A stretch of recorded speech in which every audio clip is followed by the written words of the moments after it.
So mga tol, magandang hapon. Nandito nga pala tayo ngayon sa Dragon King Moto Shop sa may 10th Avenue, Caloocan. So kasi ganito dodiretsahin ko na kayo. May nabalitaan akong chismis na maaaring bumilis, lumakas ang ating mga motor nang hindi hindi nagpapalit ng piston, ng block, hindi nagre-remap, walang kakalikutan na mechanical. Tama, Boss Johar? Tama. So ito nga pala si Boss Johar King, ang may-ari ng Dragon King Motor Shop. So ang chismis is wire lang daw. Kaprasong wire lang daw pagagandahin ang performance ng motor natin. So Boss Johar, ano po itong wire na to? Pakilala mo naman sa amin. So yun guys, so welcome dito sa DK Moto Shop. Welcome Boss Negro. So again, ito yung kabelsetan na itong item na to is pinapaganda niya yung performance ng any kind ng motor.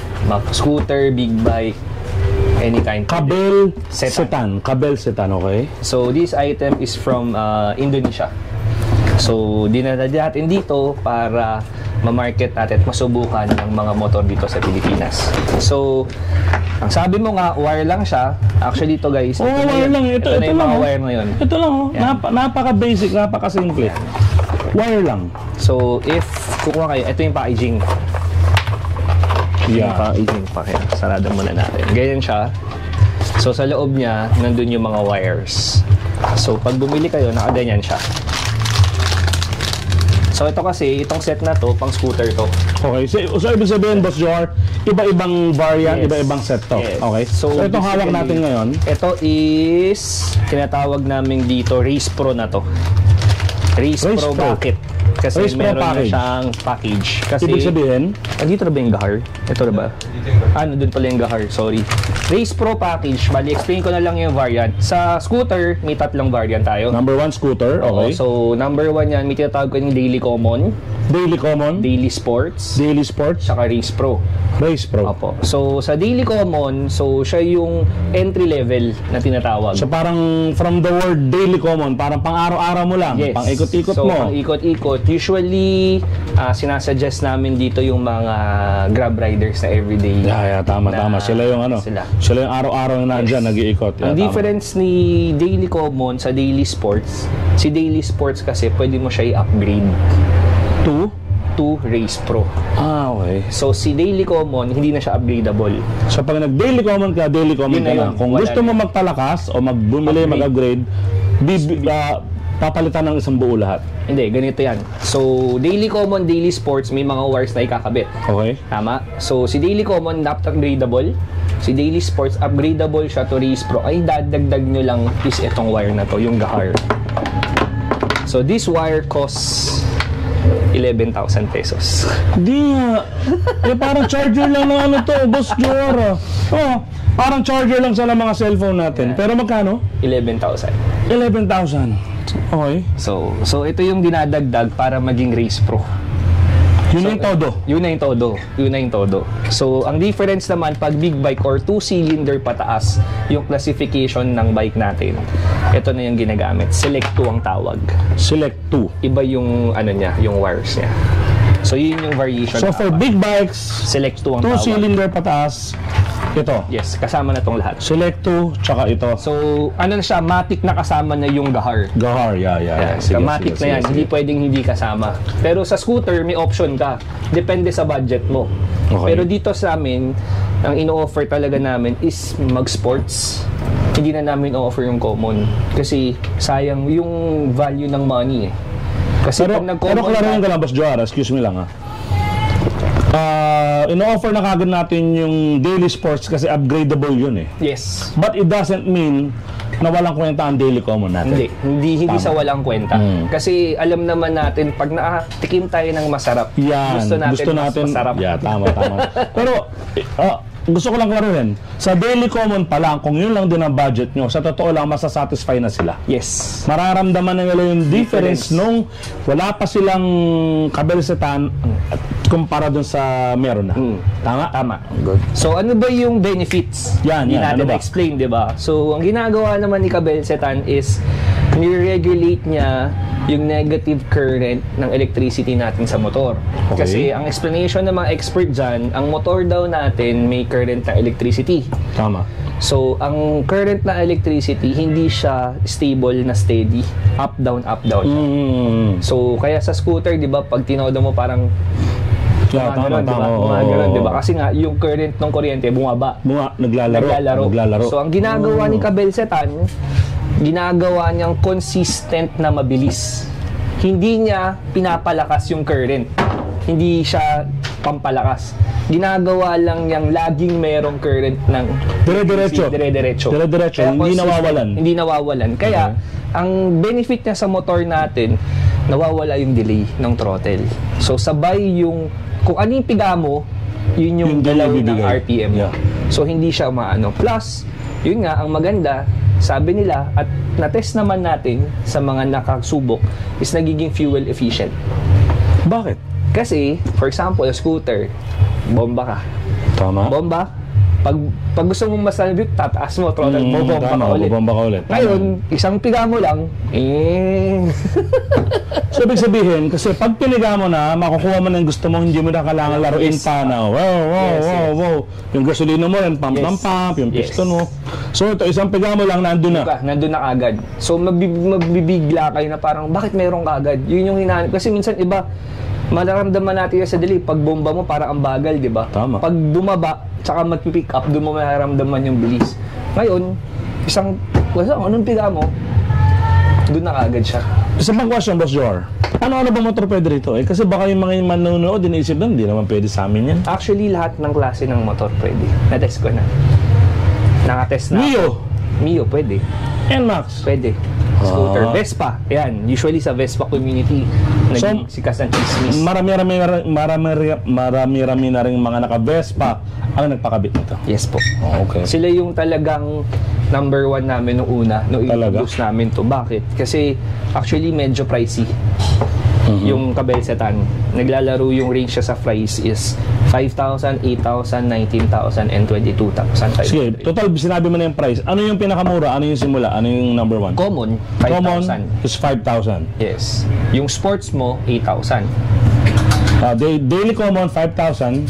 Daily sports, 8,000. Yung Race Pro, 19,000. 19,000. Kasi yung 8,000 plus 11,000. Kaya nga upgradable pala, no? Okay. So, tapos si Select 2 is 22,500. Mas mahal talaga to pang big bike. So, hindi lang pang big bike to. Pag bumili kayo, pwede sa kotse. Ibig sabihin, ginagamit na rin sa mga kotse ito? Yes. Hindi. Para lang mas malinaw, Boss Joar. Ito ba ginagamit na rin ng mga nangangarera? Kasi baka naman wala lang to, baka pang kalye-kalye. Hindi po. Ginagamit din po talaga siya sa circuit racing. Ibig sabihin, sa mga baka hindi lang alam ng karamihan, syempre mas maraming motor-motor lang, hindi alam ng karamihan na kasama sa setup ng mga race bike is yung mga ganitong klase na modification sa motor nila. Isang team na gumagamit, pwede ba natin banggit? Kilala naman po natin ang 4S1M Racing Team. Nakaganito sila? Nakaganito po sila. Talaga? So, gumagamit po sa atin. Kabelsetan. Ang galing, ano? Yes. Actually, una, parang parang loko lang or ganyan, di ba? Parang hindi ka maniniwala, di ba? Kaya nga sinasabi namin, chismis lang siya. Unless masubukan nyo. Kasi kayo lang din ang makakaramdam eh.